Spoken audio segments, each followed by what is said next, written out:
Press the bell icon and never miss an update from ETAuto.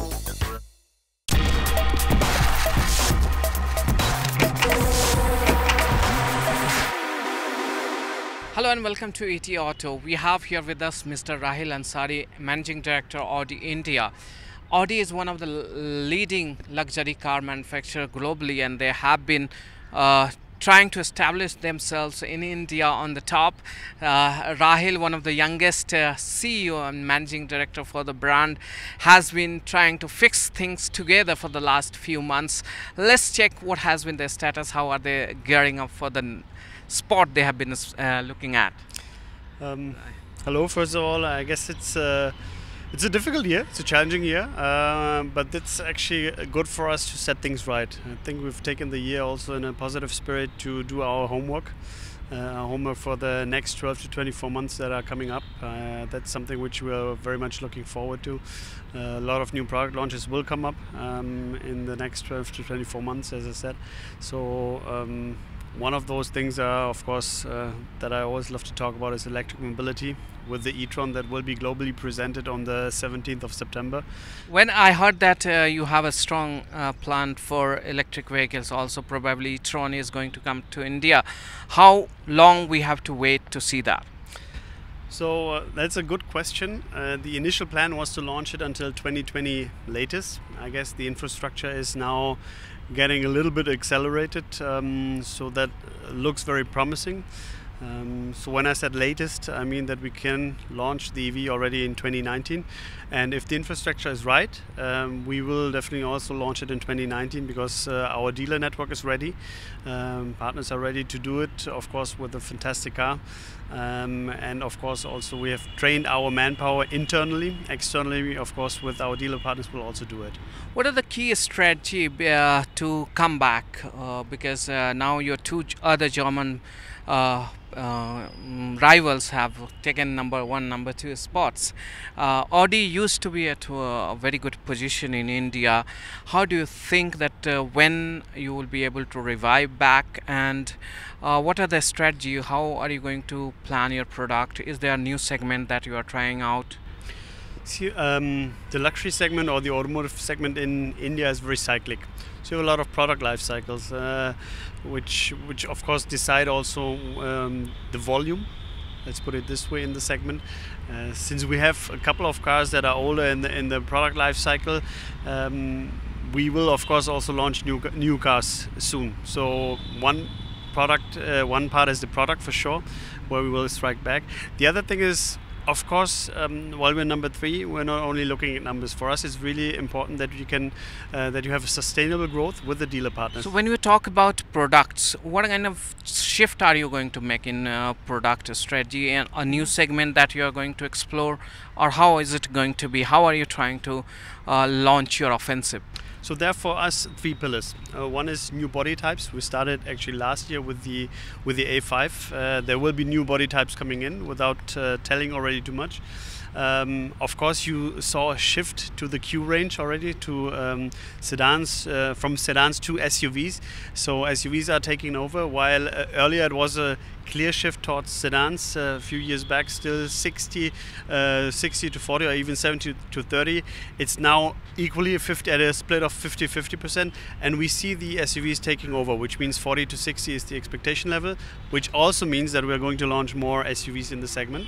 And the third one is of course alternative fuels, as I mentioned earlier. So electric mobility is one of those. Plus we will have a larger focus on petrol, which we have seen because initially the diesel split was very high, and now a lot more customers are preferring the petrols. So we had that dual strategy in place anyways, and we will also push it a little further and bring in more petrol engines. So when you talk about body type, I feel that it is going to be more towards SUV or closer to that body type. That's what you're saying. Actually, no.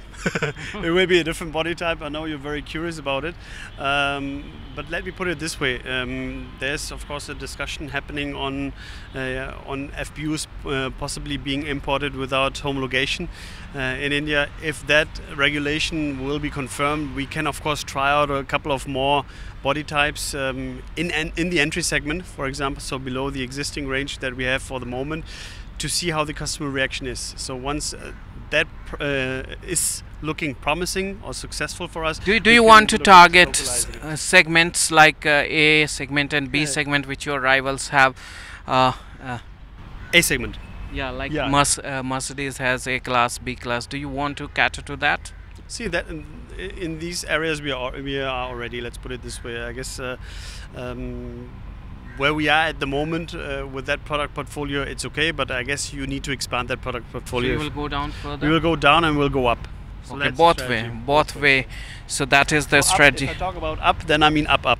Okay, so can you give a bit more insight into it? So let's put it this way. I mean, everyone is awaiting the A8. For us, it's very clear the A8 is the ultimate luxury car. So that car will come. And without already, I can of course announce it already also, but the Q8 will also come to India. I guess it's something which is very much a segment that's interesting, because the Q7 is doing extremely well. So a Q8 will definitely also do well in India. When do we expect Q8 coming? How long will it take? That I will not confirm now.